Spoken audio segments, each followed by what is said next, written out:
When Pax awoke, it was late afternoon. The ache that had cramped his belly the past 3 days was worse, and when he tried to rise, he lost his balance for a second, his muscles trembling. He surveyed them for injury with a distant curiosity. Once, when he'd been ill, his boy had forced a pill down his throat. Afterward, his senses had been dulled, and his reaction slowed. He felt this same way now. He dropped to the cool dirt and watched as below Gray and his mate emerged from their rest to scent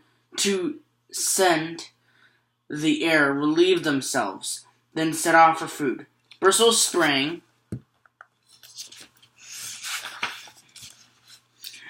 out from a den beside him, stopped only to order her brother to stay behind, then trotted off to hunt also. On the day he'd gotten into the car with his boy, Pax had sensed the tension and refused his morning kibble. So it had been now 3 full days since he'd eaten. Although Pax had never seen death, he understood that it awaited if he did not find food. This thought produced no sense of urgency and drifted away. A second thought, however, that he must find his boy and see him safe, stirred him to rise again, first bracing himself on his forelegs before straightening his haunches. After a moment, his head cleared. He wandered past the dens Bristle and Runt shared. There he smelled caches of game buried in the soft earth, but they were marked with powerful warning scents, so he did not dig them up. Farther out, a few gnawed-over carcasses were discarded to be scoured clean by lower-ranking scavengers. Pax began to poke through the carry-on. Only the tail end of a marsh rat held any meat at all. Too rancid and gristly even for the cows. It was crawling with maggots. Pax lowered his head to the remains. He opened his jaw, but the smell sent him reeling back. This was not food. He staggered back a few steps and buried his muzzle in a patch of a new clover, chewing the sprouts to cleanse the foul odor from his sensitive nasal passages. He swallowed and then began to feed tentatively. The act of eating was the comfort to his stricken belly. Although a false one, the clover wouldn't strengthen him. After a few mouthfuls, the clear thought arose again. He must find his boy. Just then he heard something tear through the grass. Before his sluggish senses could respond, he felt a solid weight plow into him. Runt pounced on top of Pax, crowing at his successful ambush. When Pax had moved to shake him off, Runt began to examine him. Pax lay still while the smaller fox sniffed and licked him, too weak to waste energy battling him away. Unwell?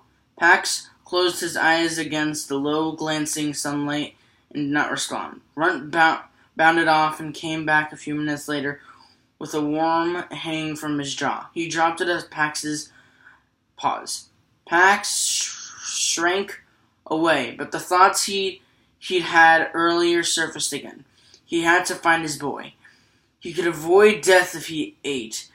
Pax picked up the worm and bit into it. Sounds disgusting. Okay. So we have some pictures here. Here you go. Just examine that for a moment. That's that's Runt and Pax right there, which is pretty cool. Can't tell what this is just yet. I'm not sure. Let's continue. Oh man, I'm done with this chapter. Nice. Unused to the taste of live flesh, Pax retched and twisted away.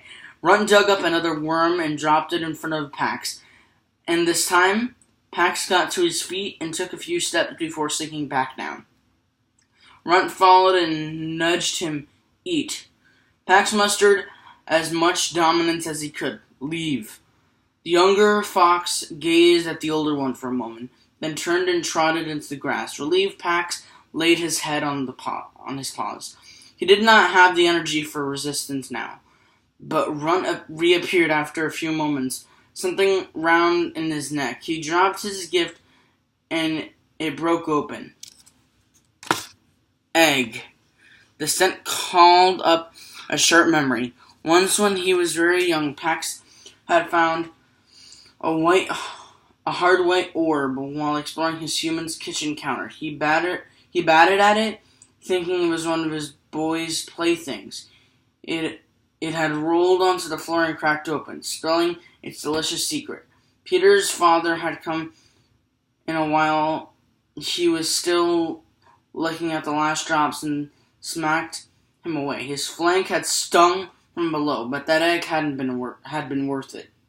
Since then, Pax managed an exploratory visit to the kitchen counter every time he was left alone, looking for more of them. A few times he'd gotten lucky. The quail egg Runt had brought was smaller, its speckled shell flecked with dried grass, and it smelled gamier than the ones his humans ate. But there was no mistaking it. Egg. Pax rose. Runt backed away to allow Pax to lap up the yoked prize. He licked the grass clean of every drop, then looked up, eager to express his gratitude. Runt was gone, but in a few moments he came back. 2 more eggs, held carefully in his mouth. Pax devoured them. Runt left and returned twice more. Pax ate steadily, until finally 7 eggs swelling his stricken belly taut.